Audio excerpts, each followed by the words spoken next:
Hi all. I wish this morning to continue looking at Kasparov's domination of Tilburg 1989.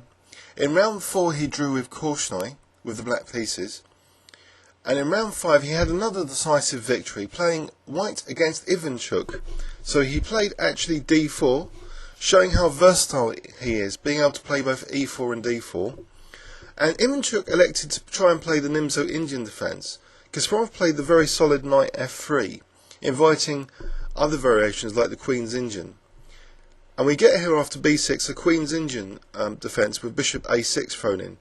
So the idea of bishop a6 is to disrupt and pressurise this diagonal potentially, encouraging white to play b3. And now this disruptive check interferes with white's development. And the bishop goes to d2 here, where it's not ideally placed. When it has to waste time going back to c3, black's succeeded in this plan. So this is all sort of Queen's Indian theory anyway, so far. The bishop goes to c3, and black closes in the bishop with d5, intensifying the pressure on this diagonal. So it's a very logical idea in this opening, and very solid for black generally. Kasparov played knight d2, just reinforcing that c4 square. And after knight d7, both sides castled. And now Kasparov's first plan was to liberate his position by playing rook e1, with the idea of e4. So changing pawn structure slightly more favourably to him. So after e4, d takes e4, knight takes e4. Black also liberated himself with this c5 move. Kasparov retreated that knight now, which is being attacked, back to d2. And after a6 he played queen e2, inviting an exchange of light squared bishops. So this would seem to be slightly controversial to weaken white's king, but the thing is, black is in hardly any position to exploit these light squares, and in fact it's black's light squares which might be more easily exploited, because white has slightly more pressure. The side which has more pressure is more likely to be the side being able to take advantage of such weaknesses. So we have here now the black queen coming to this diagonal to both defend and attack on the light squares. Kasparov played now b4. So potentially there's in the future the idea of c5, but maybe also b5 with the idea of knight c6. But this would be premature a lot of the time because of giving up the c5 square. So b4 generally is an interesting move, and it's difficult for black to easily exploit this c-pawn. Ivanchuk played rook fc8, and after rook ac1, both sides are still fairly solid here. Ivanchuk retreated the bishop now, and Kasparov improved his position by unpinning his knight on f3. And after rook c7, Kasparov played a3. Now we see rook e8, as though Ivanchuk's going to play for e5, which is slightly controversial. He actually does play for e5 now, and he's weakening these two light squares, d5 and f5.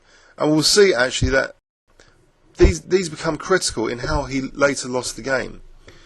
Kasparov first played knight f5, inviting actually black to gain space with e4, because now Kasparov played knight h4, and notice this pigeonhole here, this g2, which can be used as a pivot for the knight, coming back to I either e3 or, sorry, from e3 to I d5 or f5.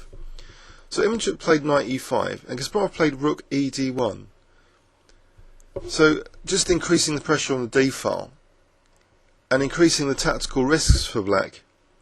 After h6, Kasparov gave up this seemingly lovely bishop on b2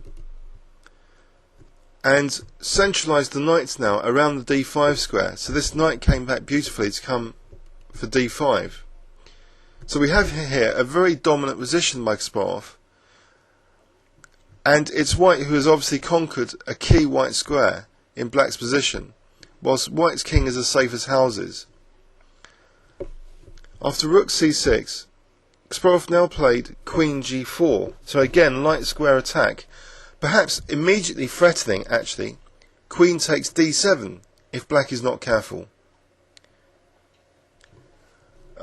For example, let's say A5 as a new variation. Queen takes D7 is actually, it's not a big deal here because of rook takes F6. Otherwise it would have caused some structural damage. But in some variations, Queen takes D7, you get the idea, it might be a tactical threat. So it was parried with Rook E6.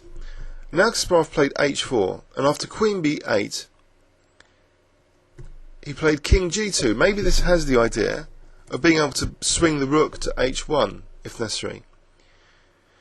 This was an opportunity for Black maybe to play Knight F6 to trade off one of these knights, because both of these knights are quite dangerous. But after this continuation, Queen E5, Kasparov played Queen F5, inviting the exchange of queens.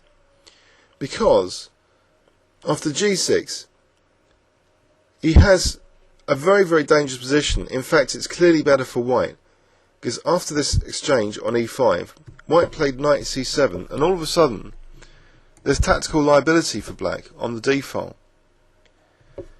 Ivanchuk played Rook D8, and now simply Kasparov exploited this pin on this knight by playing the casual Rook C2, just with the idea of doubling up rooks.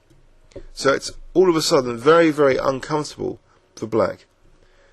Ivanchuk played A5, and after Rook CD2, he played A takes B4, just accepting potential loss of a piece for 2 pawns at least, but Kasparov actually took on B4 first to maximise the material gain. So Ivanchuk tried to defend that knight on D7, but it's a very token defence, because after knight CD5 he had to resign. So why did he have to resign here? Let's say Rook E6. Now there comes Knight F4, and what does Black do to defend that D7? Say Rook goes back to D7, and now the other knight can be used, now that E6 is protected by this knight, to come to D5, so that after Rook E5 we can exploit this pin on the D file now with the crushing Knight takes B6, winning the exchange. So Knight takes B6, Rook takes D8. This would be all over. Say Knight takes C4, Rook C8, attacking the knight here and threatening double rooks down the 8th rank. So this would be crushing. So let's have a quick overview and summary. Kasparov played D4, and we had the relatively dull but solid Queen's Indian defence, with Black trying to intensify pressure on the A6 to F1 diagonal. Kasparov later liberated his position slightly with E4, and was not concerned at all after Queen E2 about these exchanges of light squared bishops. He managed to come on top in the light square battle now, especially when Black later played E5, weakening D5 and F5. A lovely rerouting of knights by Kasparov occurred, and willingness to give up this dark squared bishop in order for his knights to dominate over the Black minor pieces. Then we see this D file being a major liability for Black after the exchange of queens. So in this simplified position, Black was under the most incredible pressure just simply on the D file, with this horrible pin to deal with.